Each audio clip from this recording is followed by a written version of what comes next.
Anchoring. What is it? How to do it effectively, and how to get the best out of using anchoring as a specific technique to create happiness, joy, confidence, any emotion that you want, you can create with anchoring.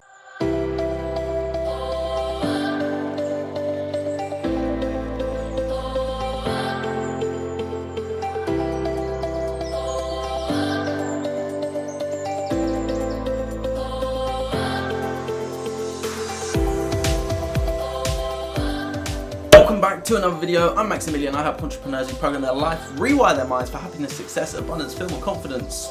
You name it, I do it.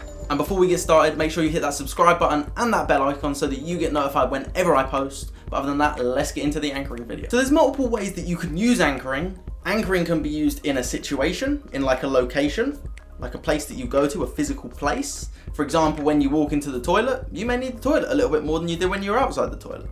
When you walk into your bedroom, you associate it with sleep. It's anchored to sleep. When you go into your living room, it's going to be anchored to that of your living room, chilling out. Versus if you have an office job, you go to work, you are in work mode. When I come to work, I'm in work mode. When I go back home and I work in the garden, well, in the office, when I go back home, I'm in home mode. And my anchor changes based on my location and where I am specifically. So you can have a location anchor, you can have people anchors. So you're around people that you feel comfortable and you feel confident with, you're going to be more confident. If you feel you're around people that you don't feel confident with, you're not going to be as confident. So there's all these different types of anchors, even down to your breathing. For example, versus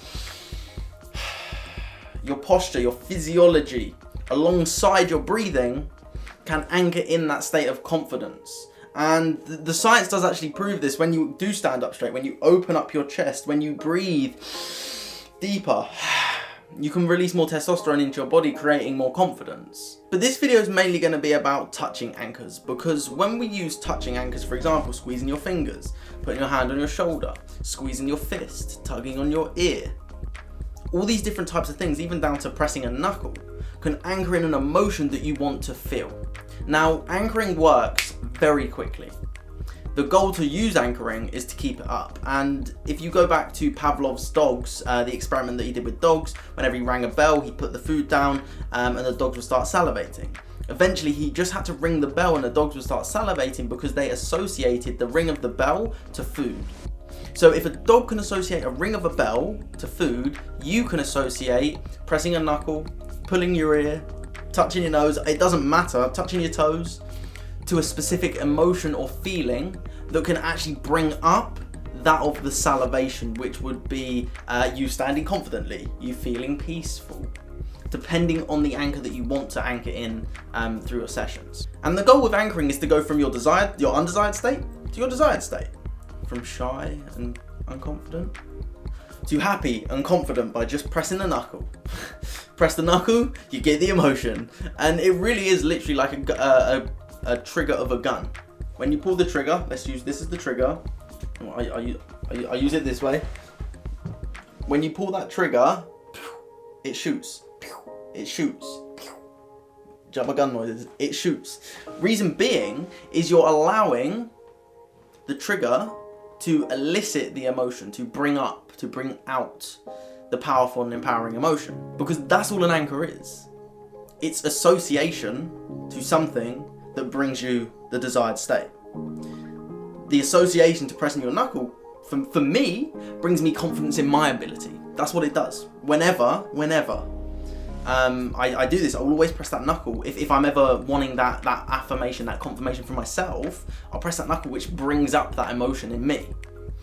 So, the best and most important time you can do this, and I've tested this isn't just like theory, I've actually tested this as well, is when someone's actually in that state of confidence, happiness, laughter, joy, and anchoring it in then. I actually did this with my sister before. I haven't done it for a while, so anchors will tend to wear off if you don't use them for a longer period of time. I did this a couple of years ago, I think. But who knows, it still genuinely may be there. What I did was, whenever she would like hysterically laugh, I would press her knuckle. Always press her knuckle. And she was, what are you doing? And then I would test this when she was just sitting there. I would just press her knuckle and she would go into hysterics. Reason being is that association led to hysterically laughing. And you have to be careful with this, and this is what I was taught in hypnotherapy. If someone starts crying during a session, don't give them a hug, because they can associate that hug with crying. So especially with hypnotherapy and using self-hypnosis, be careful where you're using these anchors, because you don't want to put a negative association with an anchor, because then it can cause that emotion, those negative emotions to come back up. Just like if someone talks about something that's traumatic that you haven't healed yet, and if you want any healing with that, send me a message, because we can do that. But if you want to heal some trauma that hasn't been healed, and those emotions come back up when you're speaking to someone and they touch you on the shoulder, being touched on the shoulder can bring back those negative emotions of trauma. You've got to be very intentional with anchoring so that you can get the best out of it. And I'm going to show you the anchoring technique of what you need to do in order to get the results with it. And it really is just a 3-step, simple technique. Step 1 is just get yourself into a hypnotic state. Get yourself into hypnosis, self-hypnosis. Relax yourself down deeper.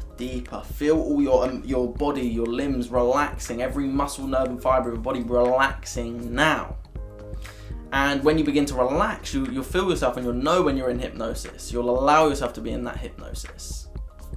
And then the second step really is allowing yourself to bring up an old, positive, powerful, empowering emotion. Now, if you've actually been through something that brought this back up, that's the most powerful way to do it. If you haven't, but you most likely have, you can generate emotions of what would it feel like? And that's what hypnosis is about. And if you're struggling with that, again, just we'll work together and we can do that. But the main thing that you need to do is bring up those emotions, that confidence, that time that you were incredibly confident, that time that you were hysterically laughing, that time that you were so joyous, free, proud, accomplished, abundant, prosperous, healthy. Whatever it is that you want, go back to that time once you get into a deep state of hypnosis. So once you've got that emotion, as you're building it up, and you don't want to get to the height of that emotion, as you're building up that emotion, you're remembering, that's when you press the anchor. So for example, it could be squeezing your fist, it could be pressing that, it could be doing that, it could be doing that, it could be doing this. So you get yourself there, and you're remembering that emotion, then you squeeze harder, you squeeze harder, you squeeze harder, you squeeze harder, you squeeze harder, until eventually you get to the heightened version of the emotion. Then you let go. Once you've reached that heightened emotion and you let go, that anchor is installed, it's there. Now the goal with this is to continue this, because what you don't use, you lose. Just like if you don't work out your muscles, you can work them out for 10 years. If you don't work out your muscles, they will eventually get smaller. And the same with this. The power of this will eventually get smaller if you don't use it for a longer period of time. So just use it. And I don't know the exact science of how long it can take to unwire an anchor, but I know that the more you use it, the more you're going to get from it. So when you have used it, when you get into those states where you are actually feeling that emotion that you've anchored in, press it, hold it, squeeze it, hold it, squeeze it, then let it go again. And again, you're just filling it up, you're fueling the anchor to stay and be stronger. And that really is it for anchoring. It's a very simple process. It just allows you to understand that you can hold on to any emotion you want to hold on to. And again, the same can happen, which has probably happened in the past. You felt negative emotions and you've tensed your body up. So when you get tense, you go back to those negative emotions. Your body is essentially, like I said, a trigger for a gun. And it will just trigger any emotion once you get back to that state that had that powerful emotion. Now, emotions that are powerful can be either negative or positive. So use this information, start using your anchoring in your self-hypnosis sessions, and allow yourself to get the best out of anchoring. And with that being said, have an amazing day, keep spreading love, kindness, and so much positivity.